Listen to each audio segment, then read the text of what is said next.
Hi, honeys. I did a video, I'm doing a video now. I did a post on Facebook about my bus ride from hell, basically. I just got on the bus, and it was the last bus for the day, and there was a lady in front of me, and you could tell she was intoxicated. And I may not like these rules, but like, they don't allow people who are intoxicated to get on the bus. And the young lady who was driving the bus was off. And I was like, oh, I hope, you know, I don't know if the bus driver notices or not. And she didn't.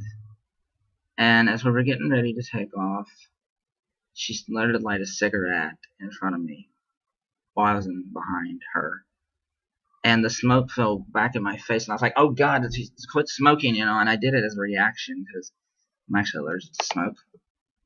So the bus driver noticed, and she jumped. The lady in front of me jumped all over me, saying, "You're prejudiced. You're prejudiced because I'm a certain minority. I'm not going to name them because I don't want people to be like, oh, well, we expect that kind of behavior. No,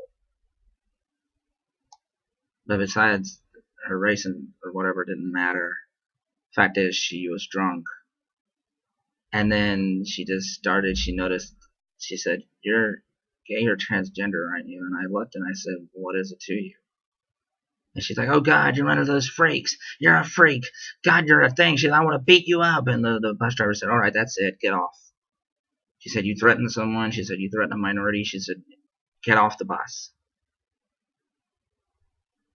So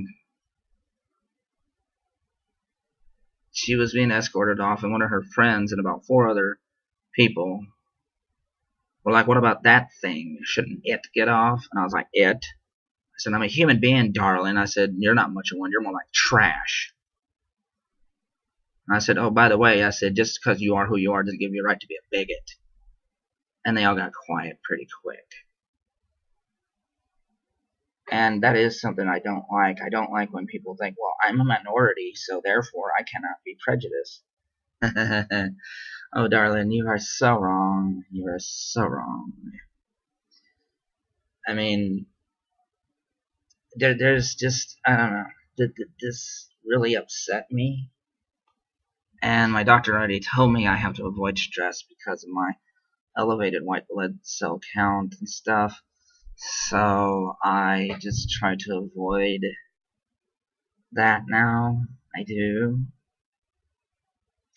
And I couldn't help it. I mean, the woman, I just had a reaction. When the smoke hit my face, I just, you know, I didn't want to act that way, but smoke, I'm allergic to it, actually. So I just couldn't take it. And she got mad over that, and her friend just sat there for the rest of the ride. I guess she was her friend, I guess.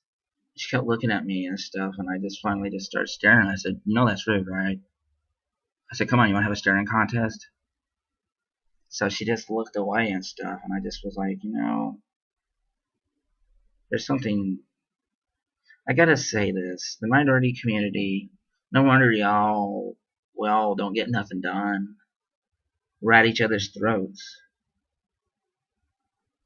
And I will say that, even if you're transgender, or gay, or bisexual, or African American, or Muslim, or Latino, or Christian, or atheist, agnostic, Native American, Asian, doesn't matter.